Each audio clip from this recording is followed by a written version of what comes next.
কয়েকদিন যাবৎ দেখতেছি 5ই অগাস্ট স্বৈরাচার ফ্যাসিস্ট খুনি বিশ্বের ইতিহাসে বিরল প্রজাতির ফ্যাসিস্ট এই হাসিনা পালিয়ে যাওয়ার প্রায় 6-7 মাস পরে হাসিনার রুহানি সন্তানরা নতুন ভাবে জেগে ওঠার চেষ্টা করতেছে।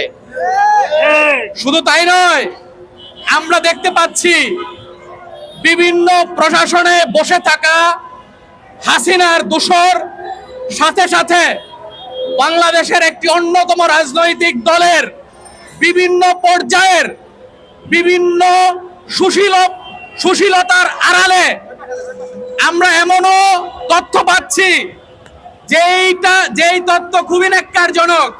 রাস্তা নাকি ভাড়া দেওয়া হয় মিছিল করার জন্য, বিভিন্ন পয়েন্টে রাস্তা ভাড়া দিয়ে, শুধু তাই না, রাজনৈতিক দলের কর্মী ভাড়া দিয়ে আওয়ামী লীগের ব্যানারে মিছিল করা হচ্ছে বিভিন্ন জায়গায়। এই ধরনের ন্যাক্কারজনক দৃশ্য 5ই আগস্ট পরবর্তী রাজনৈতিক পেরিফেরিতে দেখতে হবে, এটা আমরা কল্পনা করি নাই। আমরা দেখেছি 2024-এর জুলাই গণ অভ্যুত্থানে 2000 প্রাণকে পাখির মতো তারা হত্যা করেছে। অতএব বলা যায় এই আওয়ামী লীগ তারা কোন রাজনৈতিক দল নয়, এটা একটা মাফিয়া চক্র, এটা একটা গুন্ডা চক্র। এটা বাংলাদেশকে শত্রু বানিয়ে বাংলাদেশের টাকা পাচার করাকেই তারা রাজনৈতিক কর্মসূচি হিসেবে পালন করেছে।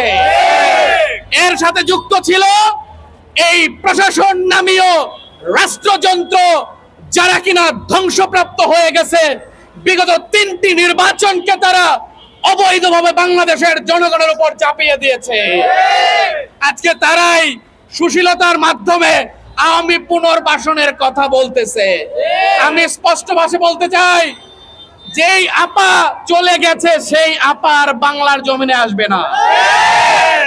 আপনারা যারা আওয়ামী লীগের বিভিন্ন পর্যায়ের সমর্থক, আপনাদের কি এতটুকু বোধ বিশ্বাস নাই যেই আপা সে এখন সেফ হাউসে আছে, আপনাদেরকে বিপদে রেখে সে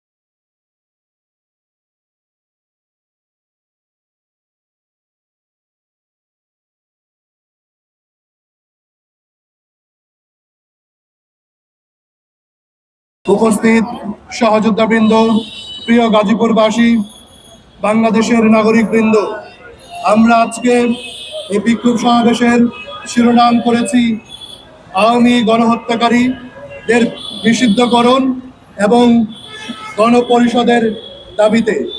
আমরা একটি কথা স্পষ্টভাবে বলতে চাই, 2024-এর গণ অভ্যুত্থানের মধ্য দিয়ে আমরা দ্বিতীয় বাংলাদেশ পেয়েছি। আমরা বলছি সেকেন্ড রিপাবলিক বা বাংলাদেশ। তো এই বাংলাদেশ শহীদদের রক্তস্নাত আমার গাজীপুরের ভাইয়ের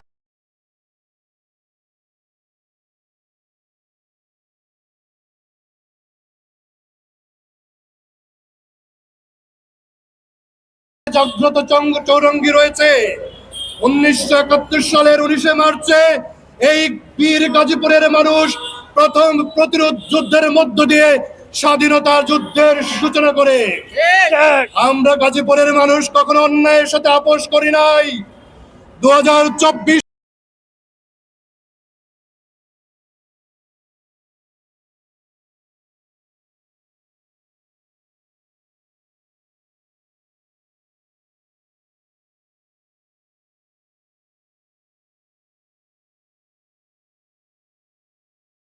রাজনীতিতে ফিরে আসবে না। রাসেল কখনো গাজীপুরে আর ফিরে আসবে না। আমরা স্পষ্ট করে বলতে চাই, তোমাদের আপু কোনদিন আর বাংলাদেশে ফেরত আসবে না। বাংলাদেশে যারা গণহত্যা করেছে, এই আওয়ামী লীগ কোনদিন আর বাংলাদেশের রাজনীতি করতে পারবে না।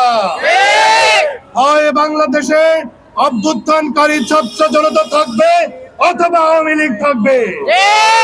অন্তর্বর্তীকালীন সরকারের প্রতি আহ্বান জানাচ্ছি, আগামী 15 দিনের মধ্যে গণহত্যাকারী আওয়ামী লীগকে নিষিদ্ধ করুন, অথবা এটি যদি আপনাদের কর্ণকুহরে না